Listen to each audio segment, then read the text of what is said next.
عامۃ العظما، عظیم ترین جنگ. احادیث موجود ہے میری اس کتاب کے اندر، حوالوں کے ساتھ ہے، ٹیکسٹ کے ساتھ ہے. ویل للعرب من شر قد اقترب، ہلاکت اور بربادی ہے عرب کے لیے اس شر سے جو قریب آ چکا ہے. لیکن اب یہ بات تو پھر میرے اور آپ کے لیے ذرا دور کی ہو گئی. تیسری کڑوی بات اب آ رہی ہے. ابھی تو عربوں کی بات تھی نا. 120 کروڑ میں نے آپ کو بتایا تھا کہ مسلمان دنیا میں ہیں، ان میں 20 پلس 22-23 ہوں گے عرب ہیں، باقی 1 ارب 100 کروڑ یہ کون ہے؟ نان عرب، امیین. امیین نہیں، آخرین. امیین تو وہ عرب ہیں. ان میں سے بقیہ میں سے سب سے بڑی مجرم قوم میں اور آپ ہیں. ہندوستان کا مسلمان نہیں، انڈونیشیا کا نہیں، ایران کا نہیں، ترکستان کا نہیں، افریقہ کا نہیں. 20 کروڑ عرب اور 10 پلس 11 ہیں یا 12 کروڑ ہیں، کتنے بھی ہیں پاکستانی. نمبر 2 مجرم. کیوں؟ انہوں نے ایک ملک بنوایا اسلام کے نام پر، لاکھوں انسانوں کی جانیں گئیں، ہزارہا عصمتیں لوٹی، کتنا بڑا تبادلہ آبادی ہوا، کتنی مسلمان عورتیں ہندوؤں کے قبضے میں رہ گئی.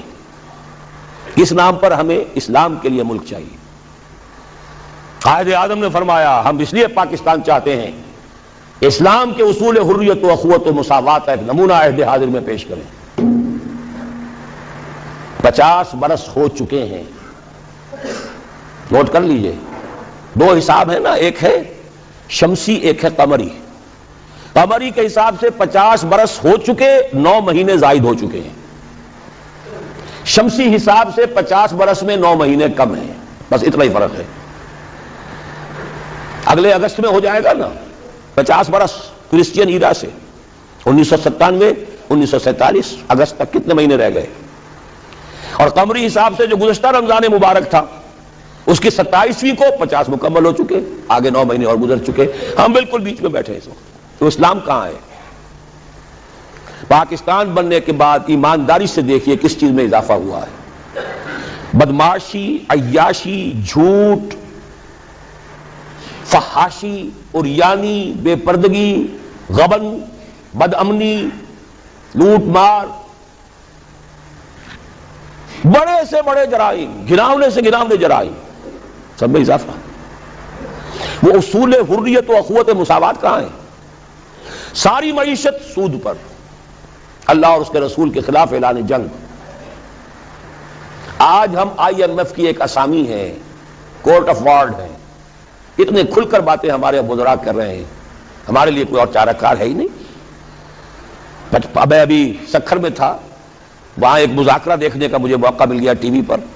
صاف کہہ رہے تھے وہ دانشور، وہ تو ہمارے لیے کوئی اور چارہ کار نہیں، ہمارے لیے مفید یہی ہے جو کچھ ہو رہا ہے. IMF ہی ہمیں بچائے گا، اور واقعتاً بچائے گا. کیوں بچائے گا؟ آپ کے لیے نہیں بچائے گا، اپنے لیے بچائے گا. اسے آپ کے اندر سے اپنا خون نکالنا ہے. اگر مرنے دیں گے تو خون کہاں سے لیں گے؟ They will keep you. لیکن رکھیں گے اسی طریقے سے کہ خون کشید کرتے چلے جائیں. کبھی بجلی کا کرایہ، کبھی گاڑیوں کا کرایہ، کبھی اس کا کرایہ، کبھی اس کا کرایہ، کبھی اس کا ریٹ، کبھی اس کا ریٹ، کبھی ڈاک کے ریٹ. خون چوسنے کے لیے یہ صورتحال جو ہے یہ ہماری آخر کس کی ہے؟ کس نے کیا؟ یہ کیا اللہ ظالم ہے؟ کیا ہم مجرم نہیں ہیں اس کے؟ یہ اجتماعی جرم. اور کوئی ملک اسلام کے نام پر نہیں بنا. اچھی طرح نوٹ کر لیجئے. انڈونیشیا میں تحریک چلی وہ ملائی نیشنلزم کے نام پر، ملے نیشنلزم. عربوں نے انگریزوں سے نجات حاصل کی، فرانسیسیوں سے، عرب نیشنلزم کے نام پر. العروبہ. صرف ایک ملک بنا تھا پاکستان. کا مطلب کیا؟ لا الہ الا اللہ. اور آج یہی وجہ ہے کہ کم سے کم عربوں کے ہاں خوشحالی تو ہے. جو ذلت آئی ہے ابھی ان پر اور مسکنت آئی ہے، کر کچھ نہیں سکتے، بے بس ہو گئے. جزیرہ نما عرب میں آج یہود اور عیسائی دندناتے پھر رہے ہیں. ان کے فوجی مراکز قائم ہو چکے ہیں. نجد کے پورے علاقے کے اوپر ان کا قبضہ ہے اس وقت. ذلت ہی ہے نا. ہمارے ہاں تو بھوک بھی ہے، ہم تو اس سے آگے بات جا رہی ہے. ہمارے ہاں یہ مسئلہ اور آگے بڑھے گا تو کیا شکلیں ہوں گی. بھوکے بھیڑیے جس طریقے سے پیٹ پھاڑیں گے محلوں میں رہنے والوں کے اور کوٹھیوں میں رہنے والوں کے، وہ وقت دور نہیں ہے. یہ عذاب الہی کی شکل، جیسے کہ فرمایا گیا سورہ انعام میں قل هو القادر ان يبعث عليكم عذابا من فوقكم او من تحت ارجلكم او يلبسكم شيعا ويذيق بعضكم بعض بعض. اے نبی ان سے کہہ دیجئے اللہ اس پر پوری طرح قادر ہے کہ تم پر کوئی عذاب بھیج دے تمہارے سروں کے اوپر سے یا تمہارے قدموں کے نیچے سے نکال دے، یا اللہ کو کوئی اور کام کرنا ہی نہ پڑے، تمہیں کو آپس میں ٹکرا دے، ایک دوسرے کی طاقت کا مزہ چکھائے. فرقے واریت ہو، صوبائی عصبیت ہو، لسانی عصبیت ہو، کبھی بلوچ اور پٹھان لڑ رہا ہوتا ہے کوئٹہ میں، کبھی کراچی میں، اب دوبارہ کیا شکل ہوگی اللہ ہی بہتر جانتا ہے. اس لیے کہ وہ جو مہرے جو ہیں کبھی کوئی مہرے کو اٹھاتا ہے، کبھی کسی مہرے کو نیچے رکھ کر کسی دوسرے مہرے کو اٹھا لیتا ہے. نتائج تو بعد میں پتہ چلتا ہے نا. وہ تو اب کسی نے کہا ہے کہ پیسے فلاں جگہ سے لے کر فلاں کو دیے گئے، وہ تو آج حقیقت واضح ہو رہی ہے. تو اچھی طریقے سے سمجھ لیجئے کہ یہ سب عذاب الہی کی شکلیں ہیں. میرا تو اب تک کے ساری گفتگو کا خلاصہ کیا ہے؟ آج ہم امت مرحومہ نہیں ہے، امت معذبہ ہے. ورنہ اللہ کو ہم پر رحم فرمانا ہو اور امریکہ ہمارے اوپر کوئی سختی لا سکے، معاذ اللہ ثم معاذ اللہ. اللہ ہماری بھلائی چاہے اور کوئی ہماری برائی کر سکے، ناممکن. جو کچھ ہے اللہ کی طرف سے. لما يعذبكم بذنوبكم بل انتم بشر ممن خلق. تم اپنی جگہ پھلے خواہ بنے بیٹھے رہو، ہم تو امت مرحومہ ہیں، ہم تو اللہ کے پیارے ہیں، لاڈلے ہیں. قالت اليهود والنصارى نحن ابناء الله واحباؤه قل فلم يعذبكم بذنوبكم بل انتم بشر ممن خلق. پھر اللہ تمہارے گناہوں کی پاداش میں تمہیں سزا کیوں دے رہا ہے، عذاب کیوں دے رہا ہے؟ تم بھی ایسے ہی انسان ہو جیسے دوسرے انسان اللہ نے بنائے. یہ ہے ہمارا اصل مسئلہ. دیکھیے انفرادی مسئلے بھی ہیں، پیٹ کا مسئلہ بھی ہے، چھت کا مسئلہ بھی ہے. ہر انسان چاہتا ہے کہ کوئی رین بسیرا ہو، کوئی چھت ہو، ضروری ہے. شریعت نے بھی یہ حقوق دیے ہیں. کوئی لباس کو ڈھانپنے کے لیے، اپنے جسم کو ڈھانپنے کے لیے لباس بھی چاہیے. یہ ہے مسائل. لیکن یہ ہے کہ ایک ہے انفرادی مسائل سے اوپر اس قوم کے مسائل، ملک کے مسائل. وہاں اگر عذاب آئے گا یہودیوں کے ہاتھوں، یہاں آئے گا ہندوؤں کے ہاتھوں. میں نے اپنی اس کتاب کو ختم اس پر کیا ہے. 3 امکانات ہیں پاکستان کے لیے.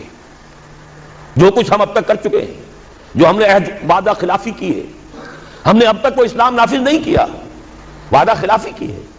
اور سورہ توبہ کی 3 آیات کے اندر بیان کر دیا گیا ہے کہ کوئی قوم اجتماعی طور پر اگر کوئی وعدہ کرے اور اس کی پھر خلاف ورزی کرے اللہ کے ساتھ تو اس کی سزا کیا ہے؟ نفاق. منافقین کے بارے میں فرمایا وَمِنْهُمْ مَنْ عَاهَدَ اللَّهَ لَئِنْ آتَانَا مِنْ فَضْلِهِ لَنَصَّدَّقَنَّ وَلَنَكُونَنَّ مِنَ الصَّالِحِينَ فَلَمَّا آتَاهُم مِنْ فَضْلِهِ بَخِلُوا بِهِ وَتَوَلَّوْا وَهُمْ مُعْرِضُونَ فَأَعْقَبَهُمْ نِفَاقًا فِي قُلُوبِهِمْ. ان میں ایک لوگ وہ بھی ہیں منافقوں میں جنہوں نے اللہ سے عہد کیا تھا اگر ہمیں غنی کر دے گا، دولت مند کر دے گا، ہم خوب صدقہ خیرات نیک کام کریں گے. جب اللہ نے غنی کر دیا تو اب بخل سے کام لیا، وعدہ بھول گئے، وعدہ خلافی کی، اعراض کر لیا. اللہ نے ان کے دلوں میں نفاق کا مرض پیدا کر دیا. وہ نفاق باہمی ہے. آج قوم نہیں رہی، قومیتوں میں تقسیم ہو چکی، عصبیتوں میں تقسیم ہو چکی، نسلی عصبیتیں، قبائلی عصبیتیں، فلاں قبیلے کے فلاں سے جنگ ہو رہی ہے، فلاں کی فلاں سے جنگ ہو رہی ہے، بگٹیوں کا ان کے ساتھ معاملہ ہو رہا ہے، فلاں کا فلاں کے ساتھ معاملہ ہو رہا ہے. ہر سطح پر مدمنی، صوبائی ہے، لسانی ہے، مذہبی ہے، قتل و غارت، مسجدوں میں بم کے دھماکے ہیں اور دوسری عبادت گاہوں میں ہو رہے ہیں. یہ سارا کیا ہے؟ اچھی طرح سمجھ لیجئے نفاق باہمی. اور نفاق عملی کیا ہے؟ 3 چیزوں کو حضور نے فرمایا کہ جس کے اندر یہ ہو جائیں وہ کٹر منافق ہے. چاہے وہ نماز پڑھتا ہو، روزہ رکھتا ہو اور اپنے آپ کو مسلمان سمجھتا ہو، جب بولے جھوٹ بولے، جب وعدہ کرے خلاف ورزی کرے، امین بنایا جائے تو خیانت کرے. اب یہ 3 اوصاف آپ دیکھ لیجئے ہمارے اس معاشرے میں جو جتنا بڑا ہے اکثر و بیشتر اللہ ماشاءاللہ اتنا ہی بڑا جھوٹا، اتنا ہی بڑا خائن، اتنا ہی بڑا وعدہ خلاف. یہ ہے ہماری اس وقت کی صورتحال. حل کیا ہے؟ دیکھیے حل، اب میں اوپر ہی سے چلوں گا. جب تک دنیا کے کسی ایک قابل لحاظ رقبے کے ملک میں پورے اسلام کے نظام کو قائم کر کے نہ دکھا دیا جائے کہ ہم اس قابل ہو جائیں کہ دنیا کو دعوت دے کہ آؤ دیکھو یہ ہے اسلام، آؤ دیکھو یہ ہے محمد کا دین صلی اللہ علیہ وسلم. آپ دعائیں مانگتے ہیں اللہم انصر من نصر دین محمد صلی اللہ علیہ وسلم واجعلنا منہ واخذل من اعرض عن دین محمد صلی اللہ علیہ وسلم ولا تجعلنا معه. کہیں تو دکھاؤ یہ دین ہے محمد کا صلی اللہ علیہ وسلم. کتابیں نہیں پڑھیں گے، وہ کتابوں میں تو اچھی سی اچھی باتیں لکھی جا سکتی ہیں، کیا ہے یہ کہو کہ حضور ایسے تھے اور صحابہ ایسے ہیں، پدرم سلطان بود بھائی ہوں گے، تم کیا ہو؟ تھے تو آبا وہ تمہارے ہی مگر تم کیا ہو؟ ہاتھ پر ہاتھ دھرے منتظر فردا ہو. جب تک کسی ایک ایسا نہ ہو کہ کوئی چھوٹا سا گاؤں ہو، کوئی جزیرہ ہو، سائزیبل ملک ہو، درمیانی درجے کا ملک ہو جس میں وہ نظام قائم کر کے دکھایا جائے. The political socio economic system of خلافہ جو محمد عربی صلی اللہ علیہ وسلم نے قائم فرمایا، اس کا سیاسی نظام کیا تھا، اس کا قانونی نظام کیا تھا، اس کا عدالتی نظام کیا تھا، اس کا زمین کا بندوبست کیا تھا، اس کا مالیاتی نظام کیا تھا، اس میں غرباء کی کفالت کا نظام کیا تھا. یہ سارا نظام اگر آپ قائم کر کے نہیں دکھاتے تو اس کا مطلب یہ ہے کہ آپ اللہ کی ریپرزنٹیشن کا حق ادا نہیں کر رہے. You are the representatives of Allah on this earth. کتاب آپ کے پاس ہے، قرآن آپ کے پاس ہے، نبی کے نام لیوا ہی نہیں، ٹھیکیدار آپ ہیں. سارے نبیوں سے افضل ہمارا نبی، سارے نبیوں سے افضل ہمارا نبی. یہ ترانے گانے سے تو نہیں بات بنتی، ذرا ان کا کوئی کردار، ان کی جھلک کوئی اپنے اخلاق میں، اپنے کردار میں بھی تو دکھاؤ، اپنے معاشرے میں بھی تو دکھاؤ. یقیناً افضل ہیں، اس میں کیا شک ہے. سید البشر ہیں، افضل المرسلین ہیں، اکمل الرسل ہیں، خاتم النبیین ہیں، کیا شک ہے اس میں. لیکن دکھاؤ تو صحیح بھائی. جب تک ہم یہ نہیں کرتے ہم مجرم ہیں، ہماری سزا شکلیں بدلے گی، پڑھتے رہیں گے کوڑے.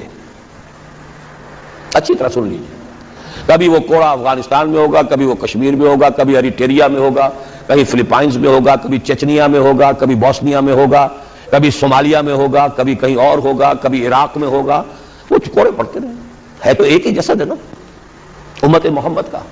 جہاں تک ذلت ہے، مسکنت ہے، بے وقاری ہے، وہ تو پوری امت کی ہے. باقی تو وہ اضافی کوڑے ہیں نا، ذلت تو ہے ہی ہے، ذلیل تو ہے ہی ہے، کوئی حیثیت ہماری ہے ہی نہیں. پوری دنیا کو کنٹرول کرنے والے G15 یا G7، اور کوئی مسلمان ملک جیسے ہم کہتے ہیں نہ 3 میں نہ 13 میں، نہ G15 میں ہے اور نہ G7 میں. کنٹرول تو وہ کر رہے ہیں. سیکیورٹی کونسل اور اس میں ویٹو ہے کسی مسلمان کے پاس. ایٹم بم پاکستان کو سب سے زیادہ جو اس وقت مورچہ بنایا ہے، کیوں بنایا ہے؟ یہاں اندیشہ ہے ایٹم بم کا. اسرائیل کو اگر کوئی کنفرنٹ کر سکتی ہے کوئی قوم تو وہ صرف پاکستان. یہی تو وجہ ہے. تو اب اچھی طرح سمجھ لیجئے، پہلی بات تو یہ ہے کہ جب تک دنیا کے کسی نہ کسی ایک قابل لحاظ رقبے کے ملک پر اللہ کا دین عملاً قائم کر کے ہم نہیں دکھائیں گے، وہ فرض کفایہ ہو جائے گا پوری امت کی طرف سے. اگر ایک جگہ بھی ہم دکھا دیں، آؤ بھائی یہ کھلے ہوئے دروازے، آؤ دیکھو with your own eyes, come here and see for yourself.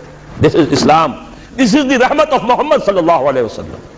وما ارسلناک الا رحمۃ للعالمین. آؤ دیکھو اپنی آنکھوں سے رحمت للعالمین کے بظاہر دیکھو. پہلی بات تو یہ ہوئی. دوسری بات، اب آ گیا نیچے اتر کر ایک سیڑھی. سب سے زیادہ جس کام کے لیے اللہ تعالیٰ نے مواقع عطا کیے وہ ہمیں کیے.